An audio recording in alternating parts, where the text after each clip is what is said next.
James Fountaine. Do you recognize the name of Marbleheader James Fountaine? We'd like to tell you about him.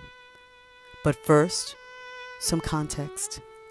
It's the 1840s, and the Mexican-American War has sparked a turning point in the debate over slavery by creating massive tension between the North and South over which states should be free and which should not.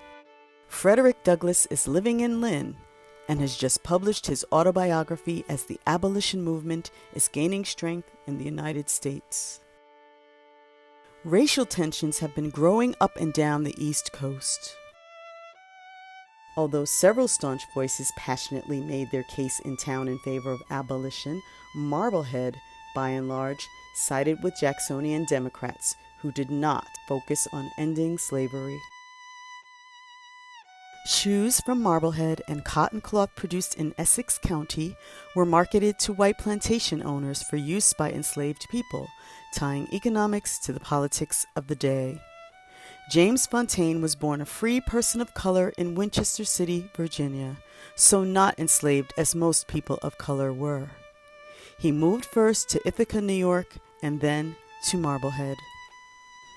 James married Lucy Ann Brown in 1845, settled in town, and the couple became parents of 3 children, a son who died as a teen and daughters who achieved longevity. The American Civil War broke out in 1861. Early in the Civil War, Northern racist sentiment kept African American soldiers from serving in the Union military. President Lincoln's Emancipation Proclamation in 1863 changed that, allowing black men like James Fountaine to join newly formed regiments of African Americans like the Massachusetts 54th and 55th.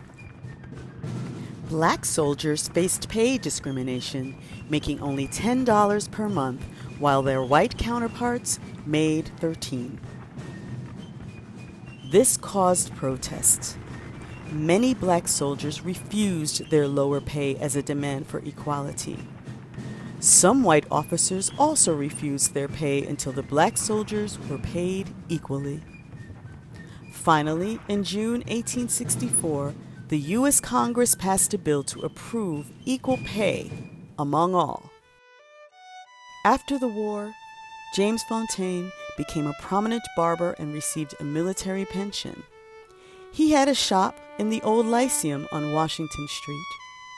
He was very much a part of the community, as was his brother Edward, who began to work with him. African Americans were often professional barbers or caterers in the 19th century. For example, Edward had a son who was a caterer in Marblehead. James and his family moved between Salem and Marblehead and lived in Lynn in their later years. James lived until 1897 and is buried in the family plot at Waterside Cemetery alongside his wife Lucy and with his military service noted on his gravestone.